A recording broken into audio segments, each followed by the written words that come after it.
Do you ever just sense when someone is exactly like you? I'm gonna tell you this weird story. So, a couple weeks ago, I was on a flight, right? And there was this girl who was sitting at there's like 3 seats in a row, right? One guy was near the window, she was in the aisle seat, no one was in the middle. And I had this feeling, I was like, I don't think that middle seat is taken. So I asked her, I was like, hey, do you mind if I sit there? And she got really like visibly upset. She put her stuff there to make it seem like that seat was taken when it wasn't. She like moved to the middle seat and she's like, no, it's not. And I was like, I like looked at her. I was like, why do I have this feeling we're gonna be friends by the end of this plane ride?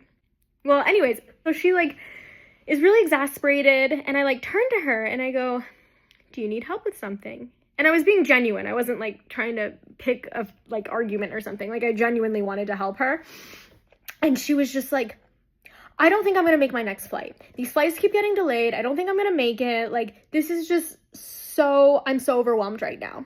We were flying Southwest for that plane ride. And I was just like, Southwest has like flights by the hour. Like, even if you miss your flight, there's gonna be another one. There's always flights. So like, don't worry about it.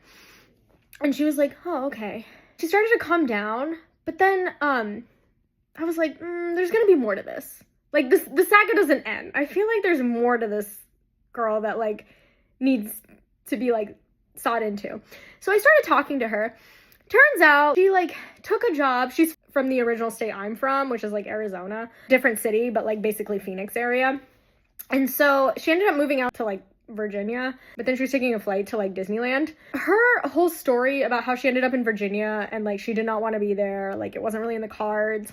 And now she feels like very isolated and lonely. It like really matched my story of when I used to live in the Northeast. It was like, that was a whole culture shock. That was like a whole story. That's a different story time. But anyways, her story was very similar to mine. And she was trying to be like spontaneous. I kind of like looked at her and I was like, oh, do you like, are you having like culture shock? Are you having difficulty making friends? Like all these things, right? And she's like, oh my gosh, yes. And I was like, so, like, do you get bullied by the women at your work? Like, literally, I could just, like, sense. I was like, why do I feel like this girl is living my life, like, what my old life was like? And turns out her life is exactly like mine. I ended up, like, telling her what her life was gonna look like for, like, the next 10 years. Because I could, like, her level of anxiety, I can sense her level of anxiety. And, like, that's what my level of anxiety used to be like when I was her age. So anyways, I told her what her next, like, 10 years looked like. And she was, like, in disbelief. And then she, like, looks at me and she goes, by the way, I didn't get your name. Like, what is it? And I was like, Lauren. And she was like, and I was like, why? What's your name? She was like, Lauren. It was the weirdest thing. Anyways, we became, like, super tight-knit after that. I never spoke to her again.